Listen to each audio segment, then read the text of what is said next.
Hi, I'm going to talk to you about installing wheels on your CB8 cabbing machine. The cabbing machine comes with a variety of spacers. Since I received my machine, they also include a lot more spacers of varying widths. In this example, I'm using some old crappy wheels. I've got a 3000, a 1200, and a 600. And I'll also be using a Klein wrench. That's an 1.25 inch open end box wrench. So the first thing that we do is we remove the end nut. The end nut is removed by rotating it counterclockwise. And once the end nut is removed, go ahead and set it to the side. Then in my case, I don't want any additional space between the shaft and the first wheel. So I'll go ahead and take the first wheel and slide the first wheel into place. Then I'll grab the appropriate spacer and put the spacer in and put the second wheel in place. This is the 1200 grit wheel. Then I will grab the last spacer and put it in place, and then I'll put the 3000 grit wheel on. I said it was the last spacer, but it wasn't completely accurate. If I measure the amount of thread that is left exposed on the end of this, it is greater than 1/2 inch. So I know that I'm not going to get a good tight fit on the wheels, and so they won't be secured against the shaft and they won't rotate properly. So I'm going to grab a small spacer and put it on the end nut, and then I will put the end nut and spacer and screw everything in place. And then to tighten, what I will do is I will put the 1.25 inch box end wrench, and then I will rotate clockwise while holding a wheel, and that will tighten all the wheels up so they're connected to the shaft and they rotate properly. Something else you want to make sure of is that your wheels are lined up against the center of the felt pads. That will allow for even water distribution.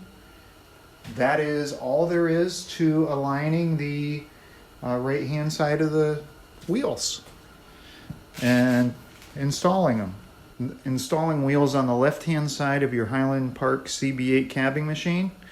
In order to do this, the first thing you want to do is remove the nut. This is a left-handed nut, so to loosen it, you go clockwise with the nut. As always, Highland Park ships a variety of spacers to accommodate you, and the only tools that I'll use in this are a ruler and an 1.25 inch open end box wrench. So my wheel configuration will be a 80 grit, 220 grit steel wheels, and then a 280 foam backed wheel. And I chose wheels that have a different width on them so that you can get an idea on some of the issues that you may encounter, and we'll talk about those real briefly.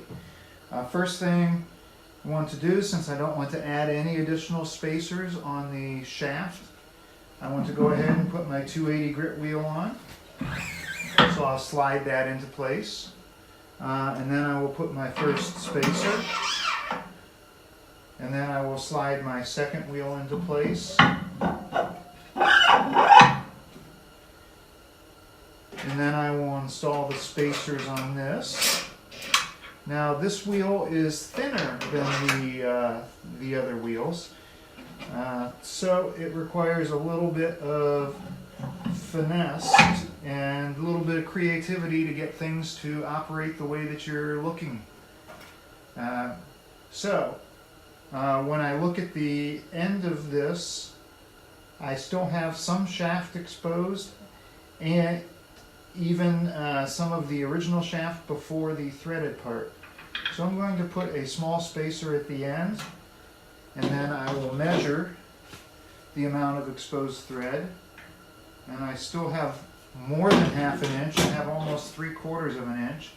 So I will put the spacer on the end nut, and then I will tighten everything into place. Now when you're tightening this, you tighten counterclockwise, because this is a left-handed thread. Then I will grab hold of a wheel, put my wrench on, and I will turn and tighten and make sure those wheels are nice and tight. Don't go overboard and seize up your threads, but they should be nice and tight. One thing that you'll notice that Highland Park has addressed is on this particular wheel, it would be nice to have just a little more spacing, a real thin spacer. Highland Park has increased the number of spacers and the different widths of the spacers that they include on their models. So if you're ordering a machine, you will not run into this issue. Normally what I would do is I would remove the wheels and I would space this over just a little bit more with maybe a 1/4 inch spacer. That is all there is to the left-hand side of the machine.